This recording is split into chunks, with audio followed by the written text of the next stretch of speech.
자, 우리 아침 GBS를 시작하겠습니다. 또 함께하는 모든 분들 또 축복드리고요. 오늘부터는 우리가 이제 그 책 한 권을 좀 선정했는데, 율주일 목사님의 여정의 시작이라고 하는 책을 가지고 한번 같이 공부하고 같이 나누도록 하겠습니다. 자, 우리가 이 책은 좀 간단하게 좀 설명을 드리면은 우리 신앙의 여정에 애굽의 속박에서 벗어나서 출애굽의 여정 가운데 우리가 경험할 수 있고 또 우리가 생각해야 되는 많은 주제들을 좀 다루는 주제들이 있습니다. 그래서 창세기는 주로 하나님의 전체 계획을 알아가고 그 부분들을 이해하는 것들에 대한 부분들을 우리가 다루는 것이라고 하면은 우리가 이 출애굽께서는 그 하나님의 계획 안에 들어와 있던 신앙의 사람들이 우리의 속박에서 벗어나서 새로운 여정을 떠나는 것에서 자신의 역할들, 자신이 이 상황 가운데 어떻게 이해하는 것들에 대한 관점을 보는 것으로 말미암아 우리가 하나님의 여정을 잘 갈 수 있는 것들에 대한 이야기라고 얘기할 수 있겠습니다. 그래서 우리가 큰 그림에 대한 이해가 높으면 높을수록 우리 자신의 사명, 부르심을 완수할 수 있는 가능성도 더 많다라는 것입니다. 그래서 너무 지엽적으로 삶이 되지 않고 큰 그림을 볼 수 있는 것들은 우리의 삶에 하나님의 부르심을 완성하게 하는 것들입니다. 그래서 우리가 그렇다면 우리의 믿음도 더 커지고 믿음 안에서 행함으로 말미암아 하나님의 놀라운 역사를 이룰 수 있다는 것입니다. 그래서 이 시대에 하나님께서 어떻게 우리에게 이러한 길들을 제공하는 것들에 대해서 우리가 좀 보도록 하겠습니다. 자, 이번 이 책들의 이제 주관들이 새롭게 나아갈 때 현대 우리 시대 말에 살고 있는 교회가 용기를 가지고 담대하게 전진할 수 있도록 믿음과 확신을 주는 것들이 이 책의 목적이라고 할 수가 있겠습니다. 그래서 우리 그리스도인들은 이 땅에 살면서 하나님이 우리에게 주신 빛들, 우리에게 주신 빛을 세상에 비추도록 하고 그 빛을 발해야 될 의무를 반드시 갖고 있다는 것들을 알 수가 있습니다. 그래서 우리가 하나님의 길을 알면 알수록 우리는 담대하게 하나님의 길을 전파할 수밖에 없다라는 것들이죠. 그렇기 때문에 우리의 모든 이 일들을 공부하는 우리들은 주님의 길들을 더 많이 알고 그 길들을 따라가고 그런 노력을 통해서 하나님의 성경 속에 아주 뿌리 깊은 하나님의 진리들이 우리들 가운데 내려갈 수 있도록 하는 것이 이 책의 목적입니다. 그래서 이 책은 하나님의 백성들이 애굽의 속박에서 벗어나 유월절 후에 이들이 전체가 하나님과 함께 동행하기 시작한 것으로 끝을 맺고 있습니다. 그렇죠? 유월절이. 그리고 두 번째 책인 이 책은, 그러니까 첫 번째 책은 어떤 내용이냐면 그것은 다루지 않았지만 속박에서 벗어나는 이야기들, 이제 아브라함부터 창세부터 창세기를 좀 했던 이야기라면 이건 출애굽기에 관한 이야기들을 좀 같이 나누도록 하겠습니다. 그래서 광야의 여정, 우리가 좀 있으면 벌써 우리가 한 사람인 아브라함을 쫓아서 따라왔던 레클레카에 관한 이야기들을 우리가 시작한다면 이거는 이제 민족 전체, 공동체 전체가 하나님의 목적을 따라 사는 삶이 무엇인지를 바라보는 그러한 일이라고 할 수가 있습니다. 그래서 이 광야의 여정을 시작으로 출애굽기를 시작하죠. 그래서 그 하나님의 임재를 준비할 목적으로 이스라엘에게 주어진 광야의 경험들이 이 주로한 이야기들이 될 것입니다. 오늘 다룰 거는 이제 홍해를 건너는 물세례에 관한 그런 기초적인 것들을 든든히 하는 이야기들을 할 것입니다. 그리고 하나님께서 보다 더 깊은 이해와 더불어 우리에게 약속의 땅을 어떻게 정복하는지, 땅을 어떻게 점령하는지에 대한 하나님의 백성들 사이에 이것들을 어떻게 준비시켜야 되고 그것들을 깊이 이해하고자 하는 것들이 이 책의 목적이라고 얘기할 수가 있습니다. 자, 한번 들어가 보겠습니다. 그래서 400년 동안 이제 400년 이상 속박당한 민족, 이스라엘 민족이 어떻게 자유의 민족이 되어서 애굽에서 나오게 되는지 이것들이 단 한 번의 무력도 쓰지 않고 아주 비천한 노예의 신분의 무리들이 지구상에서 가장 위대한 나라를 패배시키고 뿐만 아니라 하나님의 나라의 보화까지 챙긴 채 길을 떠나게 되는 스토리가 바로 출애굽기의 스토리죠. 그래서 20세기 말 지금 우리가 살고 있는데 이런 극적인 변화를 감안한다고 쳤어도 지금 인류 역사상에서 이스라엘처럼 이렇게 애굽으로부터 속박당하는 인생이 갑자기 자유케 되는 것들에 대한 일들은 지금 그 역전의 정치 드라마는 지금도 결코 찾을 수가 없다라는 것들입니다. 그래서 수일 전만 해도 노예의 신분으로서 소망 없게 살아갔던 인간들, 그런 삶들, 그런데 이들이 갑자기 자유롭게 됐을 뿐만 아니라 상상을 초월하는 부유를 가졌다라고 생각해 보십시오. 정말 놀라우신 하나님이 이들의 공공을 돌아보시고 이들을 해방시키기 오신 것에 대한 이야기를 생각해 보십시오. 얼마나 큰 기쁨과 얼마나 큰 능력이겠습니까? 여러분, 당연히 이런 큰 기쁨이 있었는데 메시아들을 내도록 선택받은 후손이 바로 이스라엘이죠. 이스라엘이 여지껏 가인의 후예예요. 가인의 후예가 바로 이 애굽이거든요. 애굽이 가인의 후손인데 가장 극적인 대치 상황을 직면할 압도적인 승리를 일구했던 이런 메시아를 내는 이러한 이스라엘의 이야기들. 그러나 그 승리가 아직은 완성되지 않았습니다. 왜냐하면 바로가 여전히 남아있는 군대를 활용하여 이스라엘 자손을 과감한 최후의 일격을 가하려고 하고 있기 때문에 그렇다는 것입니다. 자, 여기서 바로는 무엇을 상징할까요? 바로는 성경에서 나오는 사단의 대표적인 원형 프로토타입이 바로 바로입니다. 바로. 그래서 사단의 가장 큰 우선순위는 하나님의 백성을 속박 가운데 계속 묶어두려고 하는 것이 사단의 가장 큰 우선순위예요.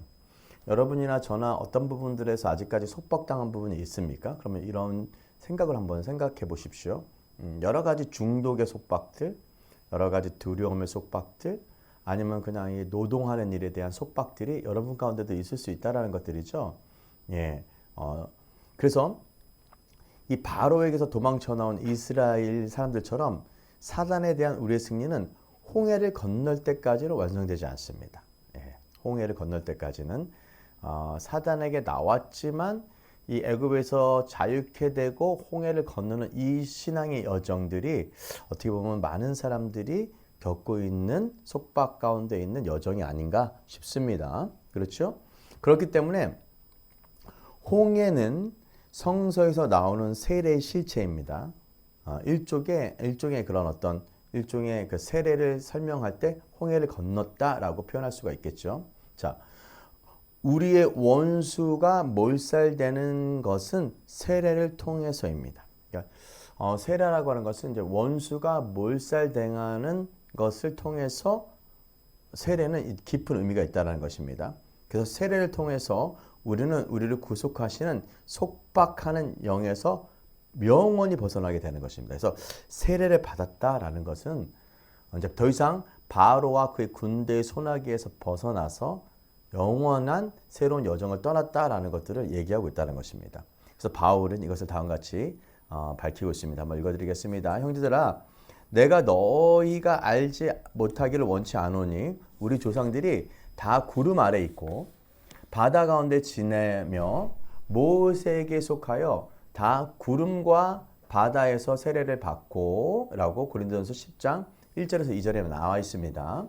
그리고 로마서 6장 3절에 무릇 그리스도 예수 합하여 세례를 받은 우리는 그의 죽으심과 합하여 세례를 받은 줄을 알지 못하겠느냐라고 이렇게 말씀하고 있다는 것입니다. 자, 바로가 우리를 속박 가운데 묶어두려고 하는 이 성경에서 나오는 사단의 전형적인 것처럼 모세는 우리를 해방시키려고 오신 그리스도 메시아의 프로토타입이라는 것들을 아실 것입니다. 그래서 바로와 모세와의 싸움은 사단과 그리스도의 기름 부음 받은 자들과의 싸움이라고 얘기할 수가 있겠죠. 자, 고린도에서 전서에서 언급되었던 것처럼 우리가 그리스도 예수 안에 받게 될 세례에 대한 예표로서 이스라엘 사람들은 홍해에서 모세에게 속하여 상징적인 의미에서 세례를 경험한다라는 것입니다. 자, 이것이 매우 중요한 얘기하겠죠. 그래서 우리가 모세에게 속했느냐 아니면 모세에게 속했느냐 아니면 바로에게 속했느냐, 이것들에 대한 가장 중요한 주제들이 여기서 나온다라는 것들입니다. 그래서 세례를 받기 전까지는 우리는 완전한 자유를 경험하지 못하죠. 아직 쫓기고 있다라는 것들이 있죠. 속박에 대해서. 그래서 참된 세례에 대해서 한번 여러분들과 같이 또 나눠보도록 하겠습니다. 그러면 그리스도 안에서 세례를 받는다는 것은 무엇을 의미합니까? 세례를 주다라는 이 baptize라고 하는 단어 문자 그대로 물속에 잠기게 하다라는 뜻을 담고 있습니다. 그래서 이스라엘이 구름과 바다 가운데에서 모세에게 속하여 세례를 받은 것 같이 우리도 똑같이 그리스도 안에서 세례를 받고 있다라고 말하고 있습니다. 자, 고린도서 10장 1절에서 2절이죠. 자, 모세에게 속하여 세례를 받는 것 같이 우리도 그리스도 안에서 세례를 받는 것들에 대한 부분에서 얘기하고 있습니다. 자, 어떤 곳 안으로 이동하다. into the 어디, into the 홍해, into the water, into the 어느 곳으로 이동하다라는 말은 밖에 있었던 위치가 안으로 옮겨져지는 것입니다. 그래서 우리가 into Christ라는 단어 쓰죠. 우리가 예전에 이렇게 있었던 것들에서 어디 안으로 들어간다. 그리스도 안으로 들어간다. 모세 안으로 들어간다. 모세에게 속했던 사람들은 모세의 말을 듣고 모세에게 들어가서 홍해를 건너는 사건들에 대해서 얘기하고 있다는 것들이죠. 자, 이 말은 어디 안으로 들어간다. 어디 안으로 들어간다는 이 말은 into라는 단어를 써요. 영어 전치사로는 into라는 말은 물건의 질은 바뀌지 않고 위치만 바뀔 때 쓰는 거예요. 우리가 예수 그리스도로 세례 받았다고 우리 몸이 갑자기 확 부활의 몸으로 변하고 그러지 않아요. 그죠? 우리가 갑자기 옛날에 생각하던 방식이 갑자기 생각이 확 바뀌지 않죠. 그것처럼요. 우리가 이 말은 물건의 질, 우리들의 어떤 생각하는 질들, 우리가 행동하는 질들이 홍해를 건넜다고 해서 완전히 바뀌지 않고 위치만 바뀌었다는 것들을 상징한다는 겁니다. 그래서 그리스도 밖에 있었던 우리의 위치가 그리스도 안에 거하는 위치로 옮겨지게 되는 것을 세례라고 합니다. 이게 밑줄이에요. 예를 들면 여러분들이 이제 옛날에 사고 방식대로 그렇게 그대로 행동하고 우리의 트라우마가 됐던 우리의 어떤 기억의 방식들, 생각하는 방식대로 생각을 계속 하죠. 요거는 아직 세례가 되지 않은 거라는 거예요. 세례가 됐다는 건 그러한 생각들이 위치가 다르게 바뀌어. 난 옛날에 그렇게 생각했는데 그렇게 생각하지 않는 걸로 바뀌는 것을 세례라고 하는 거라는 거예요. 그래서 우리가 세례를 받았다. 그래서 물 세례를 받았다. 침례를 받았다. 라고 하는 것들보다 더 중요한 것은 여러분들 이 세상에 살면서 이전에 생각하는 방식과는 좀 다른 방식으로 위치 이동하는 경험을 해보십니까? 예, 내가 옛날에 이렇게 했는데 그렇게 안 하고 이렇게 다른 방식으로 위치 이동을 했다. 이것이 바로 세례라는 거예요. 그래서 제세례파는 아니지만 우리의 생각들이 계속 위치 이동이 필요하다. 이것이 옮겨지게 되는 것을 세례라고 하는 겁니다. 이거를 어떻게 보면 세례 요한이 와서 회개하라. 천국 가까이 왔다라는 겁니다. 그래서 우리가 더 하나님의 그런 속박의 삶이 아니라 다른 곳으로 들어가는 것들에 대한 세례에 대한 생각을 우리가 하게 되면 될수록 우리는 더 많은 그런 세례를 경험할 수 있다는 겁니다. 그래서 이 성경에서 유월절의 기점, 니산월의 유월절의 기점으로 이스라엘이 애굽에서 벗어나게 된 것과 을 기억하고 있습니다. 그런데 정작 모세에게 속하게 된 것은 바로 홍해를 통과할 때 광야에서 구름 안에 있었을 때였다라는 거예요. 자, 여기가 애굽에서 벗어나게 됐던 과정이었죠. 유월절이. 그런데 정말 이스라엘 모세에게 속하게 된 것은요. 언제 속했다고 하냐면요. 홍해를 건널 때 라는 거예요. 모세에게, 여러분 이제 바로에게 속했는지 아니면 모세에게 속했는지 이 중간 단계 있죠. 이 중간 단계, 그러니까는 6월절에서 애굽에서 출애굽 돼 가지고 홍해에서 들어가는 요 기간들은 이걸 세례라고 해요? 홍해를 지나야 물로 세례되는 예. 모세에게 진짜 속하는 때는요. 출애굽하고 애굽 때에서가 아니라 홍해를 물 아래 건너서 통과할 때 그때 모세에게 속한 거라는 거예요. 그러면 우리로 지금 얘기하면 우리가 어떤 우리의 생각의 과거의 생각 방식이 있어요. 그리고 이게 아니겠다라고 하고 아니 가야지라고 해서 나왔죠. 그런데 바로가 계속 와가지고 뭐라고 그 군대들 데리고 와가지고 계속 얘기를 해요. 뭐라고 해요? 야, 너 그렇게 하지 마. 그렇게 해봐야 무슨 소용이 있어? 그것은 별로 의미가 없는 일이야. 그렇게 해봐야 너만 손해야. 그것은 별로 너에게 유익하지 않아. 라고 사단이 계속 와서 제의하를 할 때가 있죠. 그 기간이 애굽에서 출애굽해가지고 홍해 앞에 쓸 때까지 그 시간이 있다는 거예요. 이거를 신앙의 여정에서 굉장히 많이 생각한다는 거예요. 여러분 그런 경험 있어요? 하나님한테 이 길을 가지 말아야 되겠다라고 결정을 했어. 내가 이런 행동을 하겠다고 해서 나왔어. 근데 사단이 그냥 가만히 놔둬요? 아니죠. 와가지고 뭐라고 얘기해요? 너가 등신이냐? 넌 자존심도 없냐? 너는 왜 그렇게 살아야 되냐? 이런 얘기를 한다라는 것들이죠.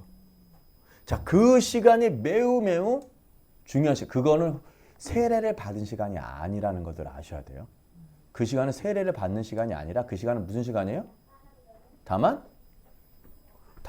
그 과정의 시간이라는 것입니다. 그래서 중요한 것은 모세에게 속하게 된 것은 바로 홍해를 통과할 때, 광야에서 구름 아래 있을 때라는 겁니다. 이와 같이 우리가 세상의 속박에서 구속하는 것은 십자가이지만 우리가 진실로 그리스도에게 속하게 되는 것, 어디 속하게 되는 것. 자, 십자가는 뭐를 상징해요? 속박으로부터 구속한 거예요. 너 내 거야 하고 갖고 나왔어요. 너 바로의 것이 아니라 내 거야 라고 십자가의 보혈이 유월절 어린 양이 것을 가지고 나왔어요. 그거랑 진실로 우리가 그리스도에게 속하게 되는 거는 세례를 받을 때 하나님의 임재 구름 안에 있을 때 따라갈 때라는 거예요. 그렇죠? 그래서 우리가 십자가를 되게 강조하지만 그거는 구속만 얘기하는 거예요. 그렇죠? 너는 이제 마귀의 것이 아니라 마귀의 과거의 생각에 붙잡혀 있는 것이 아니라 너가 그 생각이 아니다 그러면 이제 우리는 구속된 거예요. 그럼에도 불구하고 그리스도에게 속하게 되는 것은 좀 다른 의미를 갖는다라는 것입니다. 그래서 우리는 세례, 그래서 여러분 바로의 유월절의 속박에서 벗어나는 것과 세례에 대해서 차이를 좀 이해할 수 있어요? 여러분 말로 설명할 수 있겠습니까? 약간 그 믿음, 예수님 믿어서 이제 네. 진짜 이제 나 하나님의 자녀다 하는 거랑 네, 그렇죠. 이제 네. 세례를 받아서 나 이제 예수님의 방식으로 살겠다 하는 거랑 그 차이.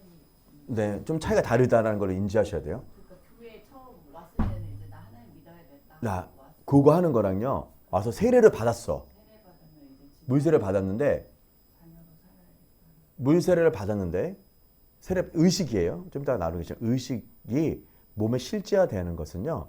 그런 생각들이 실질적으로 내가 그렇게 그리스도에게 속한 행동을 하게 될 때 우리는 의식이 어떤 물세례의 의식이 실제가 돼서 몸에 체화된다는 거예요. 요거가 없이는 우리는 하나님께서 우리에게 주신 궁극적 부르심 가운데 약속의 땅에 못 간다라는 거예요. 이 좀 차이를 좀 이해하셔야 돼요. 그 차이들에 대해서. 그래서 이렇게 하겠다라고 할 때, 이 세례가 되어지게 때 우리는 그리스도 안에 옮겨지게 돼요. 그러니까 바로의 소나기에서 유월절 어린 양으로 하나도 힘도 안 쓰고 구속받아서 나온 거랑 나와서 홍해를 건널 때까지 이 과정들이 어떻게 보면 신앙 여정에 굉장히 많이 있다라는 거예요. 이 기간들을 어떻게 우리가 살아낼 것인가? 그것이 어떻게 보면 신앙이죠. 여러분들, 저도 이번 주 주간에 그런 고백들이 있어요. 내가 하나님한테 음성을 들었어. 내가 그렇게 살아야 되겠다라고 딱 하려고 그러는데 그렇게 살라고 들어가서 내가 어떤 세례를 받으려고 행동에 들어가려고 하면 사단이 와가지고 계속 얘기해요. 넌 바보냐? 넌 당하고 왜 너는 맨날 그 피해자적인 생각들로 계속 얘기하는 그러한 것들로 속박시키려고 하는 거죠. 그 길에서 제가 세례를 받았을 때 그 기분이 있었어요. 이번 주에. 제가 이번 주 간증에 그래. 그래도 나는 그렇게 안 갈 거야. 나는 하나님께서 그리스도에게 속하였고 나는 그리스도가 가는 길로 난 갈 거야. 라고 하면서 제가 이제 마음에 하나님께 음성 들었던 것들 실천을 딱 했어요. 실천하려니까는 희생이 있어 없어요? 있어요. 희생이 있어. 내가 내 돈도 써야 되고 내가 희생해야 될 것들이 있었어요. 그래서 그 희생을 딱 하는 순간 완전히 새로운 세계가 열리는 그런 기분이었어요. 와, 완전 새로운 세계를 딱 들어간 느낌? 요것을 저는 세례라라고 하는 거예요. 그래서 누가 저한테 목사님 세례 받으셨어요? 라고 하면 이번 주는 그러한 사건들에 대한 보여서 나는 그 사건을 세례했어 라고 얘기할 수가 있어요. 이게 더 정확한 말이라는 것들입니다. 그래서 여러분들이 세례를 통하여 우리는 그리스도 안에 있는 위치로 옮겨지게 됩니다. 제가 그 위치로 이번 주에 옮겨지게 되는 간증을 했어요. 우리 HC도 이제 그런 간증들을 하게 됐죠. 그러한 것들이 로마서 6장 4절에서 5절의 말씀이에요. 읽어드릴게요. 자, 그러므로 우리가 그리스도의 그의 죽으심으로 합하여 세례를 받음으로 세례를 받았어요. 그와 함께 장사됩니다. 저는 뭘 장사시켰어요? 돈과 내가 너도 피해자다라고 하는 그 생각 있죠. 그거를 장사시켰습니다. 여러분들 여러분 자신에 적용해 보십시오.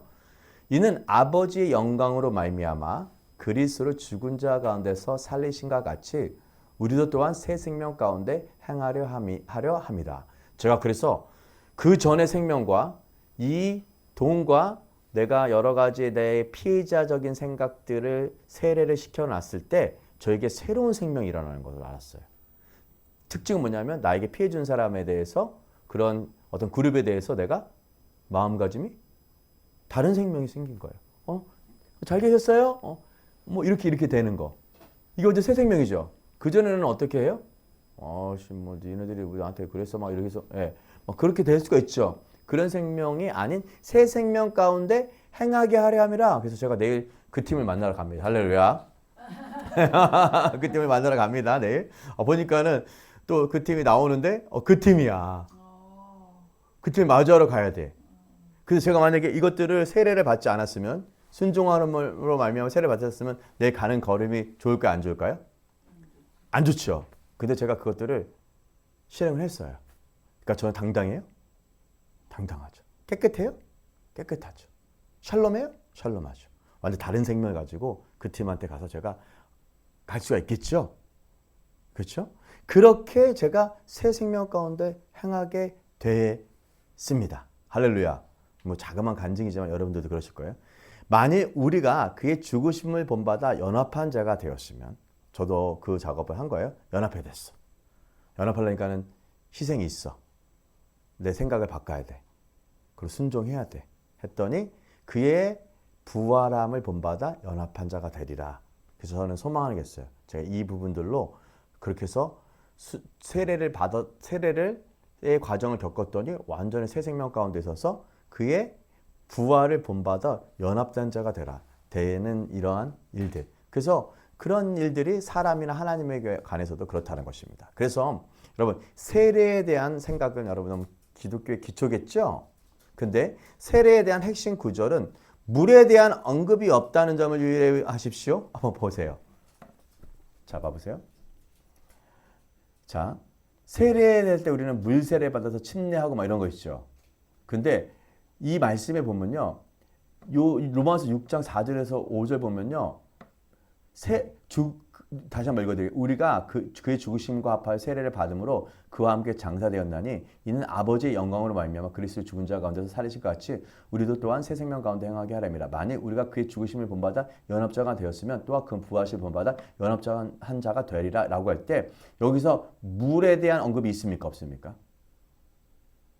좀 생각하셔야 돼요. 물에 대한 언급이 없어요. 자, 이스라엘이 홍해를 통과할 때 참 세례를 상징하는 표현으로 의식적인 물 세례의 전형을 얘기하고 있습니다. 세례란 그리스도의 부활의 권능으로 살아가기 위하여 그의 죽으심과 정말 똑같은 모습으로 그리스도와 연합되는 것입니다. 세례는. 그래서 세례는요. 죽음 없이는 되지 못해요. 나의 과거의 생각에 대해서, 나의 트라우마에 대해서, 나의 어떠함에 대해서 죽는 것들을 경험하게 될 때 우리는 그리스도와 연합하게 될 수가 있어요. 한번 간증 있어요? 이번 주간 죽은 사건 있었어요? 그리스도 때문에? 그리스도와 합해서 죽게 된 이야기들 있어요? 간증들?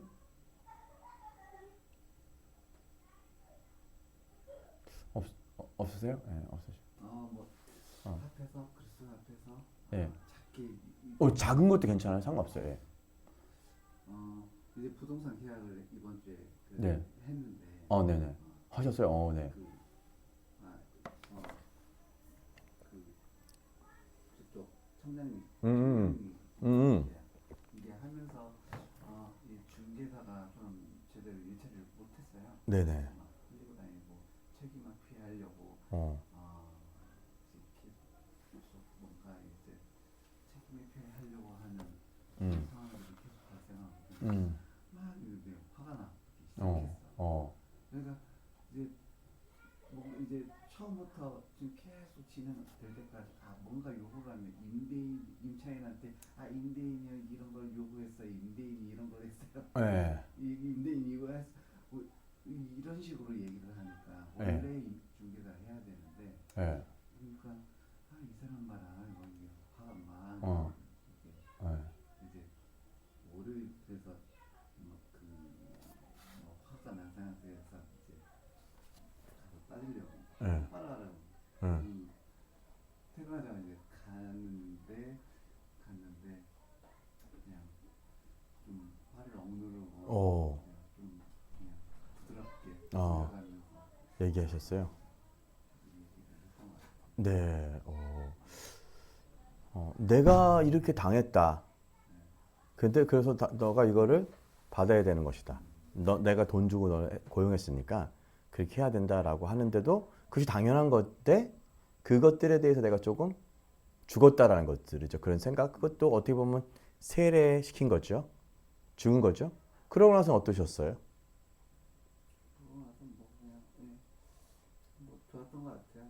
일단 분노로 일처리를 안 하고. 네, 분노를 일처리 안 하고 예. 네, 잘하셨어요. 이제 그래서 이제 마음은 그냥 좋았던 것 같아요. 네. 물론 이제 100% 해소가 되지는 않았지만 네. 일단 그 과정에 임차인도 막 계속 이제 짜증이 나는 거야. 그래서 계약을 원래 계약 시점에 돈을 계약금을 내야 되는데 네. 그냥 그 전에 이제 줘버리고 했다 이러고 가서 그런 느낌? 네. 이제 그러니까 이제 기분은 그래도 좋지는 않지만 그래도 분노로 나 또한 이제 그렇게 처리를 하지 않아서 네. 그나마 좀 잘했다. 네. 중개인이 되게 중요하죠. 우리도 예수 그리스도의 십자가의 길을 따라갈 때, 그리스도를 따라갈 때 옆에 중개인 좀 있으면 잘해주면 그 길을 따라갈 수 있는데 굉장히 이 사람한테 뭐 네가 피해자다, 저 사람 네가 피해자다, 막 이런 식으로 계속 중재하면요, 막 진짜 막 일이 안 되죠.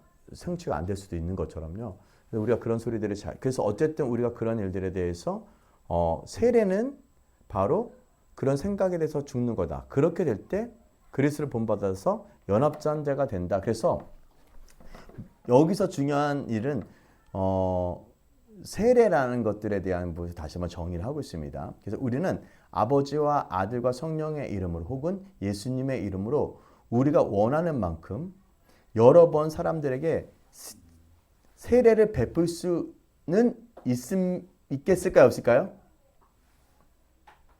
세례 베풀 수 있을까요? 그런데 예를 들면 누가 와가지고 그럴 때 있어요. 누가 이렇게 세례를 받는다고 했어. 의식적으로.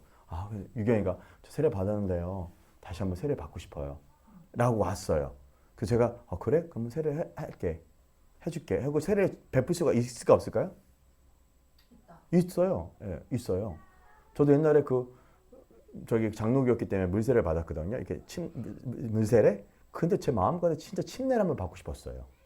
그래서 우리 멘토한테 가가지고 침례 한번 해달라고. 침례. 예를 들면 또 한번 우리가 이스라엘 성령 수련회를 갔어. 근데 요단강에서 진짜 세례 한번 받고 싶어서 목사님 저 힘 가운데 있고 한번 세례를 베풀어 주십시오. 라고 해서 한번 침례를 받을 수 있죠.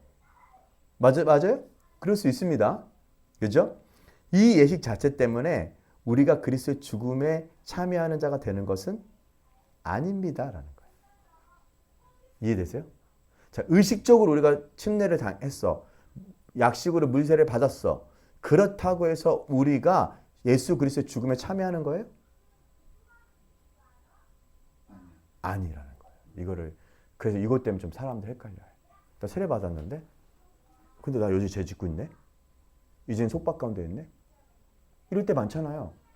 옛날에 과거에 많이 묶여 사네? 속박 가운데 있죠? 그리스도의 죽음에 참여한 게 아닐 수 있다라는 거예요. 그거랑 좀 다른 거예요. 세례의 의식을 하는 것과 그리스도의 죽음에 참여하게 되는 거랑은 좀 차원이 다르다라는 거예요. 그렇기 때문에 우리는 매 순간순간마다 매 주간주간마다 그리스도의 죽음에 참여하는 일들을 통해서 세례의 진 본질과 부활의 능력을 우리 삶에 가져오는 얘기랑은 좀 다른 거예요. 우리 아이들도 물세례를 아이들 원래 뭐 헌화식이거든요. 아이들이 세례를 받을 수 있어요. 그렇다고 애들이 진짜 죽음에 참여하는 거예요? 그러지 않을 수가 있다라는 것들이죠. 뭐 요단강에서 물세례 받으면 정말 그게 죽음에 참여하는 것입니까? 그러지 않을 수 있다는 겁니다. 물세례는 그리스도와 연합하여 살겠다는 우리의 헌신에 대한 다짐을 표현하는 의식인 것뿐이에요. 의식? 의식이라는 거예요. 의식이 필요 없지 않아요? 그죠? 근데 의식이에요. 그러한 것들에 대한 헌신에 대한 다짐을 표현하는 거예요. 내가 이제 예수 그리스도와 함께 죽겠습니다. 그리스도 앞에 하겠습니다. 저 힘내주십시오라고 다짐을 했어. 그래서 어떠한 의식을 얘기를 했어. 요게 의식이에요. 우리 샤밧 할 때도 그런 얘기를 했었어요. 제가 그런 마음이 들었는데 보은이가 간증을 하는 거예요. 어떤 간증을 하냐면 자기가 막 얘기하고 싶은 것들이 있었는데 그 얘기하고 싶은 것들에 대해서 잘못했다는 걸 알고 이것들에 대해서 자기가 마음을 돌이켰어. 그리고 진짜 예수 그리스도의 길을 가겠다라고 마음을 바꿔가지고 그런 얘기를 했어요. 그 얘기를 하는 것들은 의식적인 표현이죠. 팀에게. 그래서 마치 세례를 받은 거예요. 팀에게. 그런데 보은이가 실질적으로 회사에 가서 그 일을 마주쳤을 때 그 의식에 대한 표현을 했지만 그것들에서 실질적으로 행하는 거는 좀 다른 거죠. 그렇죠? 그 차이가 있다는 거예요. 그냥 의식은 그런 것들에 대한 표현입니다. 여러분 결혼식 했다고 해서 둘이 부부가 연합해서 하나 됐습니다라고 얘기했다고 해서 결혼하면 갑자기 부부가 하나가 확 됩니까? 아니죠. 그냥 나는 어떠한 상황에서도 우리 부부가 영혼육이 연합되기를 의식적으로 표현한 것들이죠. 그러고 결혼해서 실질적인 삶에서는 그렇게 해야 돼요? 그런 시간들이 어때요? 힘들어요? 쉬워요? 힘들어요. 엄청 힘들어요. 둘이 사랑해서 만나서 영혼육이 연합되는 것들도 힘든데 그렇죠? 자, 우리가 그리스도와 함께 결혼하겠다라고 하면 그리스도와 함께 그러한 삶을 길을 가겠다고 연합을 하는 거예요. 그러면 그리스도는 우리와 연합되는 거 쉬울까요? 어려울까요? 그리스도. 예수님은 그의 죽으심으로 말미암아 우리가 너희와 연합하겠다라고 결정을 하신 거잖아요. 다 죽어버리시잖아요. 그렇죠? 다 포기했잖아요. 근데 그거 예수 그리스도 연합하려면 그다음에 해야 될 일은 누가 남았어요? 우리가 근데 마음을 열어야 되죠. 그렇죠. 우리가 마음 안 여니까 어려운 거죠. 그럼 그리스도도 어려우셔. 우리도 어려울 뿐이야. 근데 그리스도는 그분이 하실 일을 다 이루셨어. You need to finish it. 다 끝내셨어. 그리고 이제 우리는 뭐예요? 그분을 믿음으로 사랑함으로 우리도 마음문 열고 그리스도와 죽음에 합하여 우리도 세례를 받는 일은 우리에게 주어진 일이라는 것. 그 일들은 내가 해야 될 일입니다. 마음을 열고 하면 분명히 그리스도와 합하여 새롭게 부활하고 부활의 능력이 더딥혀진다. 이게 완전히 새 생명이라는 거예요. 이 맛을 알아야 돼요. 기독교는 이 맛을 모르면요. 약간 신앙생활의 맛을 좀 모르고 그냥 의식적으로 살면 나중에 의식은 우리를 건져내지 못해요. 의식은 능력을 주지는 못해요. 의식은 그냥 어떤 예언적인 표일 뿐이지 우리에게 진짜 능력을 더럽혀주지 않아요. 결혼했다라는 거는 우리가 그래도 이런저런 검음을 파뿌리될 동안 나는 남편을 위해서 나는 남편을 위해서 살도록 하겠습니다라고 예언적인 표지. 그리고 그렇게 살아야 되죠. 그래야지만 연합이 돼요. 그죠? 그래서 결혼식이 결혼의 실제가 아니에요. 그죠? 결혼의 헌신을 다짐하는 예식인 것처럼 물세례는 우리의 삶에 실질적으로 헌신하겠다라고 다짐하는 예식일 뿐이라는 거예요. 결혼식과 그래서 이 세례식은 비슷해요. 결혼식 했다고 결혼식이 실체입니까? 결혼식 빨리 끝났으면 좋겠어요? 아니면 결혼식 계속 몇 날 며칠 했으면 좋겠어요? 빨리 끝났으면 좋겠죠. 여러분 주일날 예배 드리는 거 우리 같이 모여서 예배 드리는 거 빨리 끝났으면 좋겠어요? 아니면은 저기 계속 예배 드렸으면 좋겠어요? 빨리 끝났으면 빨리 끝났으면 좋겠잖아요. 빨리 끝났으면 좋겠잖아요. 근데 이런 예식들이 만약에 그냥 그럼 우리 이런 거 빨리 끝났으면 좋겠으니까 이런 예식도 안 할 거야? 어때? 늘 생각에 맨날 주일날 결혼식처럼 준비하면 어떨까요? 얼마나 힘들까? 그렇잖아요? 얼마나 힘들까? 근데 결혼식을 하는 것들은 그 헌신을 다짐하는 재헌신이라고 하는 것들을 다짐하는 것 같은 어떤 예식이에요. 내가 그리스도를 향한 내 마음이 이 좌우로 나뉘지 않고 그냥 내 평생 그에게 헌신하겠다 라고 하는 다짐 같은 거예요. 여러분들 가족들끼리 어떤 살면서 서로 헌신하는 것들을 다짐하고 수고하는 시간들 있습니까? 언제요? 매일매일. 매일매일이에요. 아내는 아내로서의 남편에게 가족들에게 해야 될 일을 매일매일 하는 것들에 대한 다짐이 있어요. 어떤 거요? 뭐 가족을 돌보거나 육아를 한다거나 이렇게 하는 것들. 남편을 잘 받아주거나 섬기거나 이렇게 하는 것들. 그럼 남편은 매일매일 헌신을 해요? 뭔 헌신을 해요, 남편들은? 매일 나가가지고 처와 자식을 위해서 돈을 벌어줘서 그 돈, 짐승을 잡은 거를 처와 아내를 위해서 매일 헌신을 하죠. 만약 그런 것들이 무너지면 어떻게 돼요?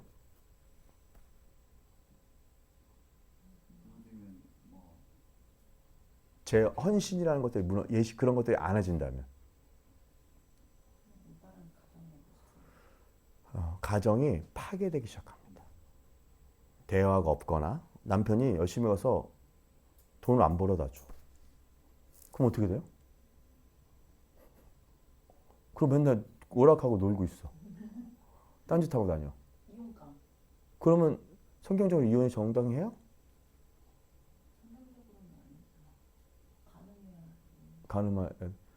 그것도 가늠 아니야?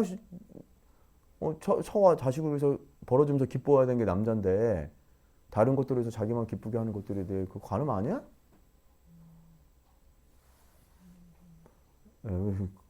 그 성경에도 나와 있어요. 주인이 여종을 샀는데 여종이 살다가 별로 이제 좀 싫어졌어.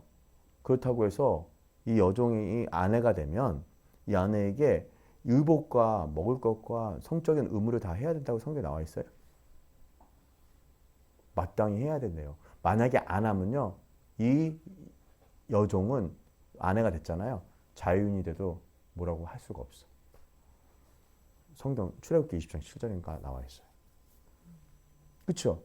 남편의 의무를 다해야 되고 아내도 아내의 의무를 다해야 돼. 그런 의식들을 하지 않으면요, 계속하지 않으면요, 이게 유지가 안 돼요. 신앙생활도 잘 생각해 보세요. 여러분들이 그냥 한번 하나님께 세례 받았으니까 이제 난 잘 살겠다고 여러분 신앙 공동체 안에 들어가서 잘 살지도 않고 서로 어렵지만 하면서 내 거 포기하면서 이렇게 해야지 교회가 있게 되잖아요. 그렇지 않으면 여러분 교회 있을 수 있어요, 없어요? 있을 수 있어요. 그런 거 안 하고도 그냥 멀리서 예배만 드리면 돼요. 의식만 참여하면 돼. 그렇죠? 의식만 참여하면 돼요. 예배 드렸습니다.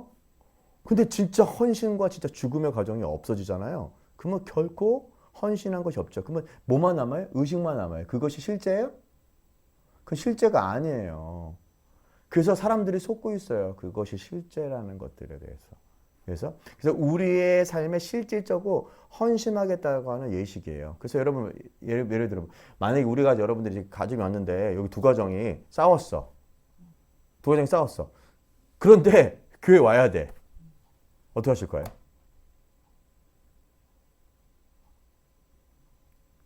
진짜 꼴 보기 싫어. 없는 새 치면 없는 새 치고 그냥 교회는 못 나가게 했고 없는 새 치고 그냥 교회는 나와야 되니까 얼굴 봐야 돼. 쉬울까요, 어려울까요? 어렵죠. 그죠? 그러면 안 볼 수 있는 방법은 있어. 어떻게 해요? 온라인 예배 드려. 또 그냥 대중 아주 수천 명이 있으면은 안 보잖아요. 그래서 대중에 그냥 한 사람은 들어가가지고 진짜 헌신 안 하죠. 이런 것들이 정말 헌신이에요? 여러분, 물세례는요, 다시 한번 우리의 삶에 실질적으로 헌신하겠다는 예식이에요. 죽어버리겠다, 죽겠다라는 거예요. 그래서 어저께도 우리 드림이 저기 그 은채 그 이제 잘 보고 왔어요. 어우, 엄청 뭐 아주 잘 봤어요. 저도 깜짝 놀랐어요. 은채가 말을 너무 잘하는 거예요. 그래서 선생님들도 야, 이렇게 말을 잘하냐. 영어로 하는 거 아니고. 영어로도 했죠. 영어로도 영어 인터뷰도 있거든요. 영어 인터뷰도 이제 하고 뭐 부모 인터뷰도 하고 이제 부모 애가 중심이었고 이제 다음 주에는 이제 다다음 주에 이제 실질적으로 이제 부모 심층 면 예. 왜요? 삼- 다음 주는 또 중학교 있고 그 다음 주는 이제 은채 저기 고등학교 부모 이제 그거에서 이제 떨어뜨리고 부모들을 심층으로 이제 또 부모를 이제 해요.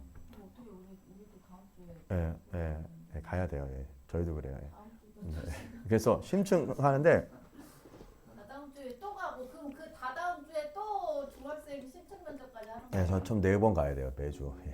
매주 토요일 날 예배팀을 못 해요. 그래서 제가 4주 동안 어쨌든 어쨌든 포인트는 뭐냐면 그리고 갔다 온 면접 본 것도 또 24시간 오늘 12시 전까지 또 그 면접 본 그것도 소감문 또 써서 내야 되고 또 소감을 써야 돼요? 또 내고 또 하고 아주 복잡해요. 아주 되게 까다롭게 하더라고요. 그래서 어저께 질문도 되게 까다로운 질문했는데 그거 뭐냐면 기숙사 생활할 때 특히 여자애들은 되게 어렵잖아요. 4명이 기숙사 생활하는데 제 방이 이만했던 것 같아. 이것만 하거든요. 방 한 방이 이만한데 여기 이제 4그룹이 있고 이제 화장실 있고 애들이 이제 같이 샤워장도 있고 이렇게 해서 같이 사용을 해요. 4명이.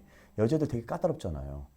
그래서 질문이 뭐냐면 만약에 은채가 방에 딱 기숙사에 들어갔는데 여자 3명이 쏙닥쏙닥 얘기하고 너만 딱 망장시키는 것 같고 그래서 너에 대해서 이렇게 하게 될 때 너는 그 상황들에 대해서 너는 어떻게 대처할 거니? 이런 질문들을 하더라고요. 예, 그래서 그런 질문들을 들을 때 은채가 네, 맞죠. 뭐 모든 사람이 저를 좋아하진 않을 수 있다고 생각을 해요. 뭐 그러면서 그런데 저는 뭐 어쩌고저쩌고 해서 그 아이에게 가가지고 내가 뭐 잘못한 거가 있나? 내가 잘못한 행동이 있으면 나한테 알려줘라. 이렇게 해서 나는 그런 부분들에서 솔직하게 가서 얘기하겠다. 딱 얘기했더니 거기는 분들이 깜짝 놀라더라고요. 놀라면서 엄마한테 전화 오잖아요. 그래서 이제 스스로 그렇게 해결 능력, 그 갈등 상황들을 어떻게 해결하게 하는 것들 이런 실질적인 얘기들을 되게 많이 질문해요. 왜 그럴까요? 그 교육 공동체의 목적이 뭐냐면은 아이들이 이게 아이들을 이렇게 뭔가 어떤 성과 위주고 성공 위주적으로 애를 만드는 것이 아니라 실질적인 정말 그 하는 삶을 살아내는 헌신하는 그러한 일들에 대한 부분들에서 되게 많이 체크를 하더라고요. 그래서 우리가 이 신앙생활이라고 하는 것들은요, 이게 헌신하고자 하는 예식이에요. 내가 여기에 들어왔다, 이 공동체에 들어왔다. 그럼 내가 어떤 상황에 있어도 그러한 일들에 대해서 내가 문 닫고 그냥 가버리고 애 빼와주고 우리한테 그렇게 했어 막 이렇게 하는 그런 게 아니라 그런 모든 과정 가운데 내가 그 공동체에서 내가 헌신하겠다라고 하는 다짐 그런 예식들이 입학식이 됐던 어떤 뭐 이런 예식들이 필요한 것들이죠. 그래서 바울은 이 로마인들에게 세례란 주의 죽으심 안에서 주와 연합하는 헌신의 실제라고 피력하고 있다는 거예요. 봐보세요. 어디서요? 헌신이에요. 그죠? 제가 그래서 우리 저희 어머니들, 부모님들 할 때 저도 그런 얘기 했어요. 우리 교육 공동체 하면서 가장 어려운 주제는 뭐였냐면 부모들끼리 싸웠을 때 그 부분들을 어떻게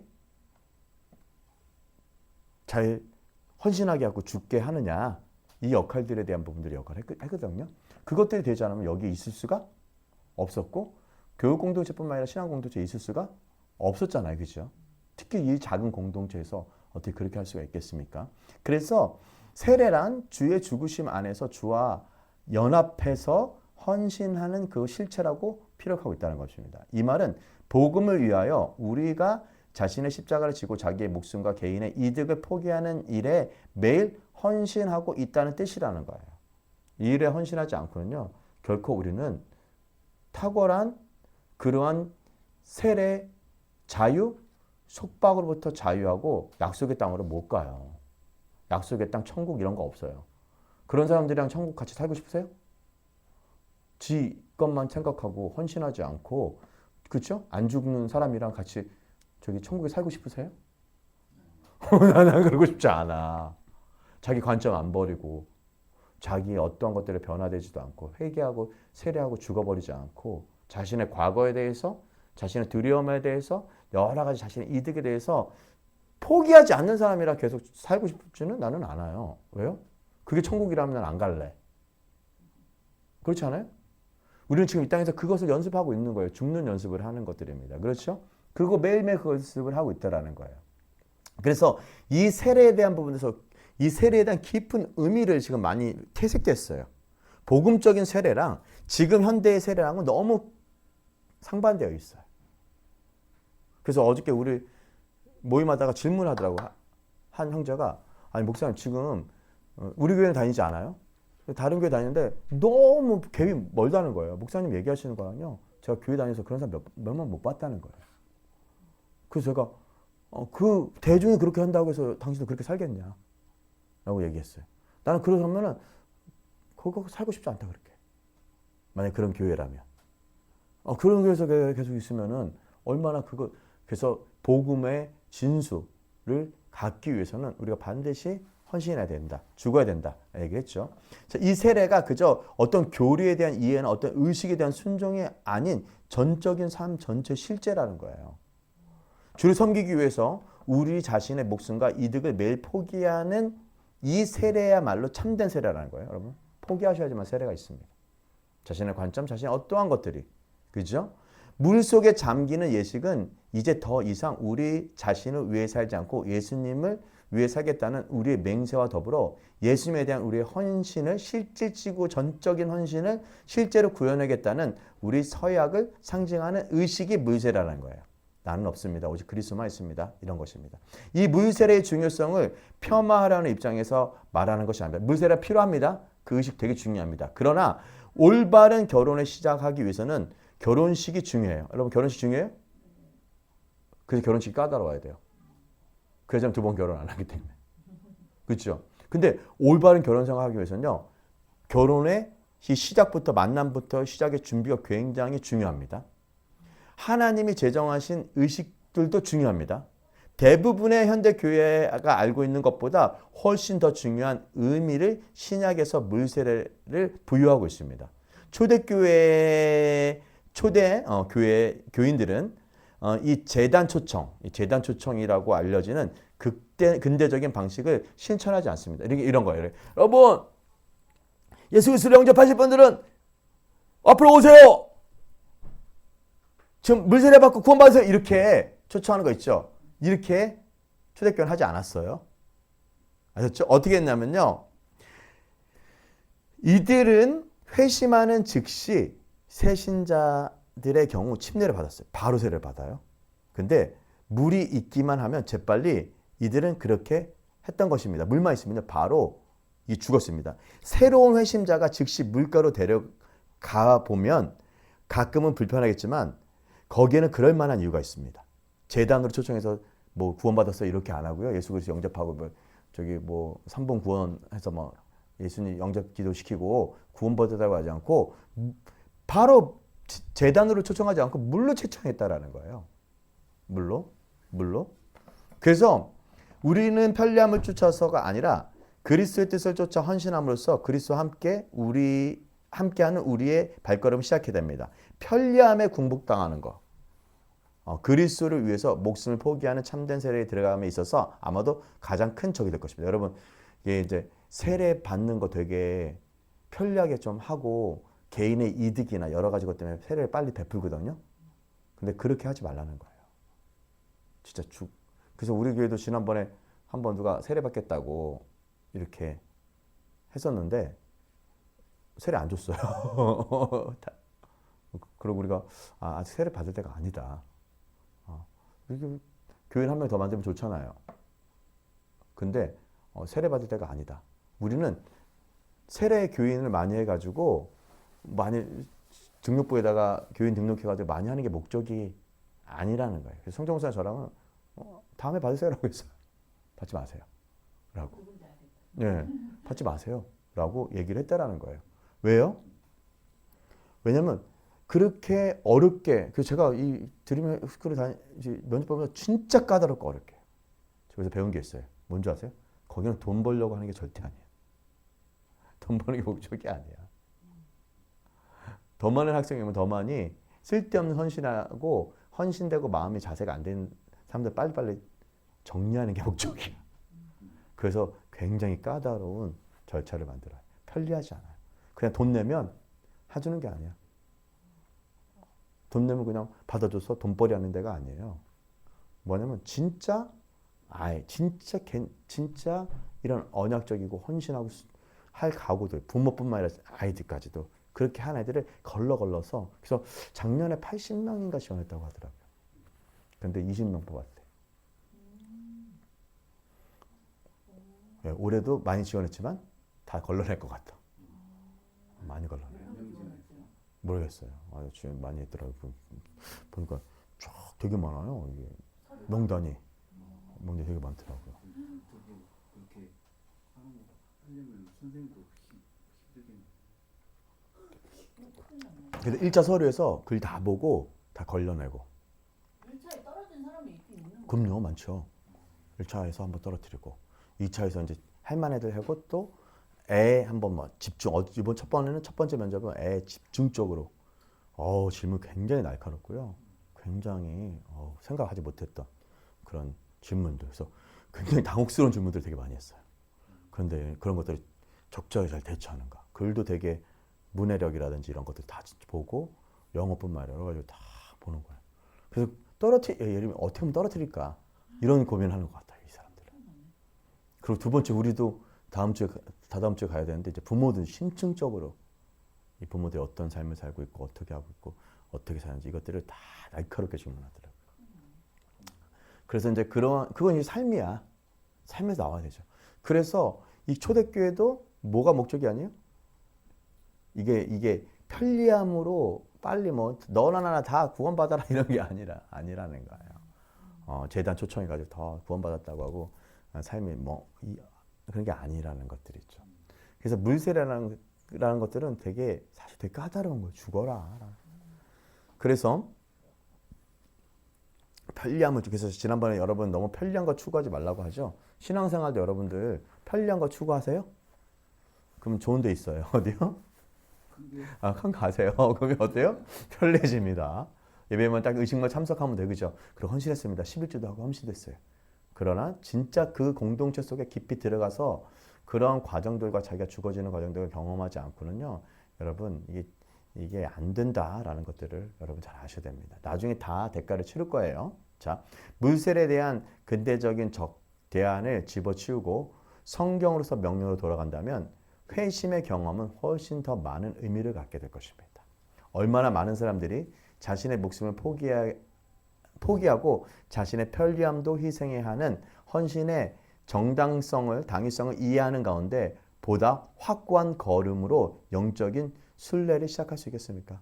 제가 그래서 뭐 한 거예요? 학교 교육 공동체 할 때도 엄마들 헌신하도록 엄청 한 거예요. 실질적으로 못 와요. 오고 싶어도. 왜요? 진짜 헌신해야 되니까. 자기 거 내려놔야 되니까. 그죠? 저도 헌신해요. 돈 많이 안 받아요. 그죠? 거의 뭐 그냥 여기 하면 끝이야. 근데 왜 그렇게 해요? 누구한테 얘기했더니 한 달에 가정당 10만 원 내. 요즘에 그런 데가 어딨냐. 라고 얘기를 하더라고요. 그나마 공짜 너무 좋아서 그냥 들락날락 할 거 싫어가지고 그냥 그나마 한 거죠. 그때 우리가 여기 임대하고 막 돈 내고 막 그렇게 하느냐고 전기세 내고. 요즘은 그것도 교회에서 많이 전기세 다 내고 있어요. 그러니까는 엄청난 희생을 해야지만 된다라는 것들이에요. 그렇게 포기하는 것들, 그렇죠? 회심에 관련하여서 하나님의 말씀을 쫓아 하나님의 명령에 순종하는 이를 교회가 얼마나 중요하게 여기는지 우리는 즉각 볼 수 있다면 우리의 회심자들은 훨씬 굳건한 기초를 얻을 수 있겠다라는 것입니다. 여러분, 과학조차도요, 출생의 질이 우리의 삶의 전반적인 질에 대한 영향을 미친다는 사실을 증명해주고 있답니다. 그렇죠? 제가 요즘에 우리 딸들한테 그런 얘기 했어요. 딸들아, 이 부모가 너무 오냐오냐 키운 애들은 나중에 부모한테 불효하더라. 부모한테 많이 혼나고 많이 어렵게 큰 아이들이 나중에 부모한테 효도하더라. 라고 얘기를 하더라고요. 그렇죠? 여러분 어떠세요? 여러분 어떠신 것 같아요? 그렇죠?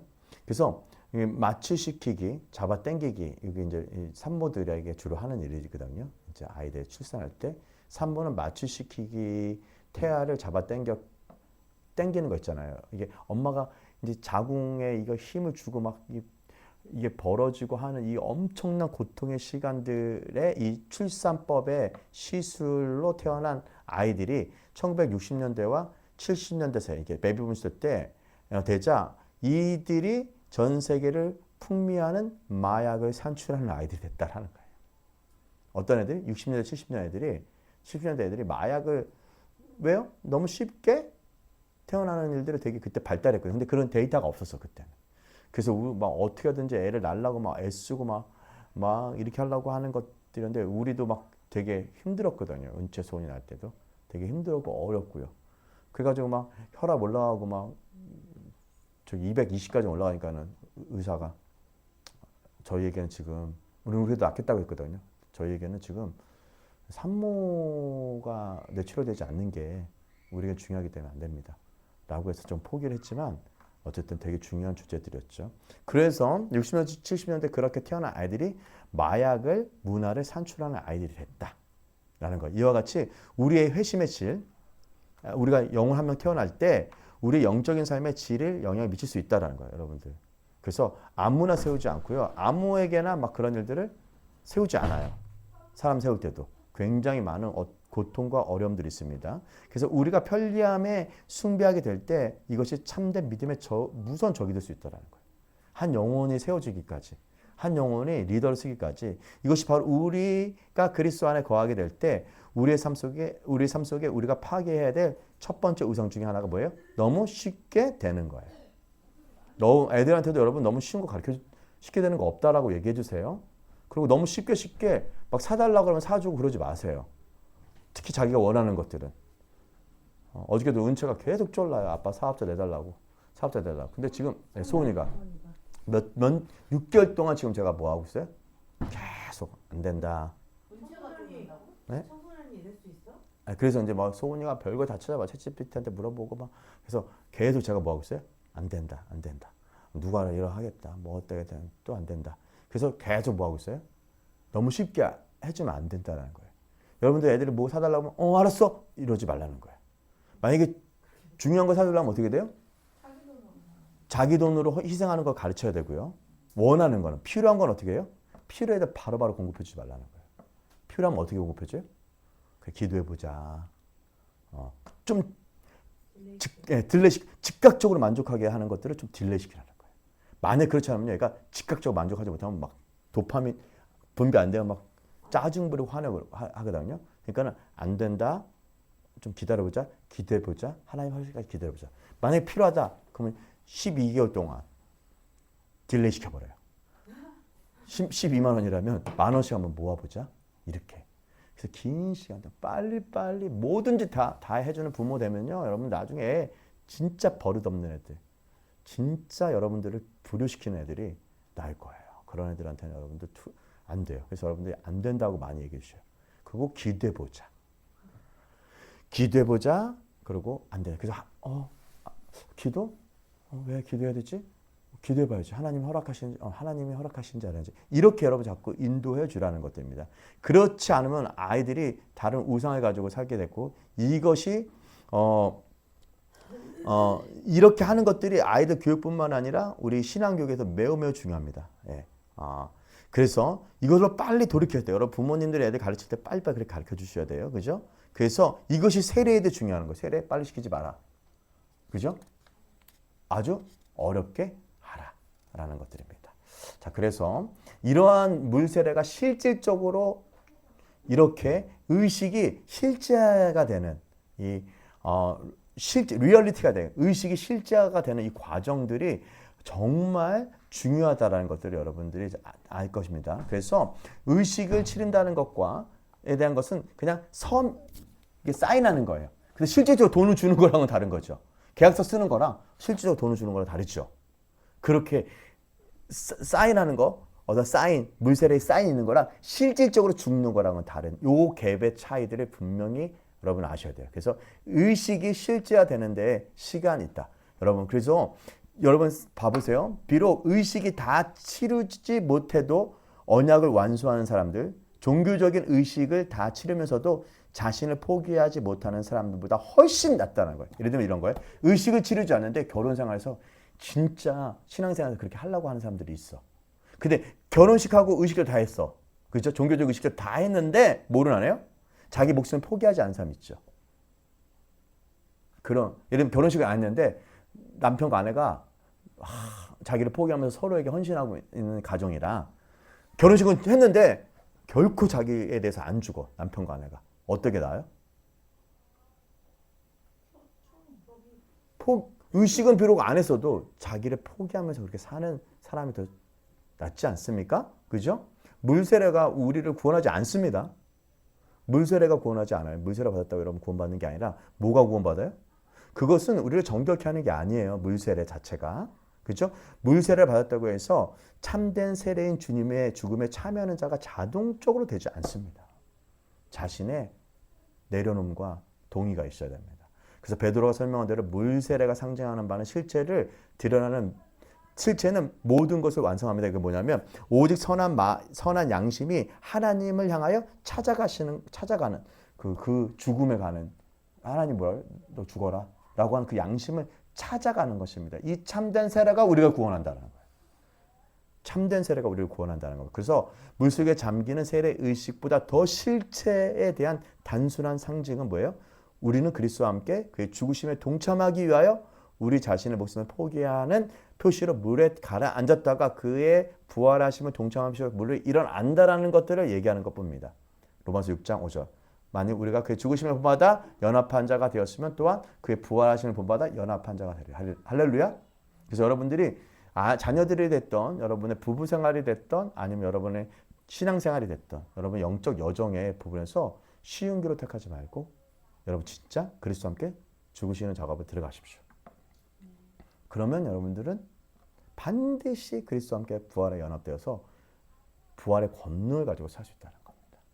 자, 오늘 첫 번째 시간 우리 이제 출애굽하고 나서 여정에 대해서 참된 세례에 대해서 우리가 이번 주에 배웠습니다. 다음 주에는 죽음은 생명에 이르는 길이라고 더 실질적인 일을 다루겠습니다. 자, 기도하고 마치겠습니다. 하나님 감사합니다. 또 우리가 또 오늘 새로운 출애굽의 여정들 6월절부터 또 홍해를 또 모세의 그리스도에게 참여하는 이 일들에 대한 세례에 대해서 참된 세례에 대해서 배웠습니다. 이 말씀이 우리들 가운데 임하게 하여 주시옵소서. 예수님 기도했습니다. 아멘. 수고하셨습니다.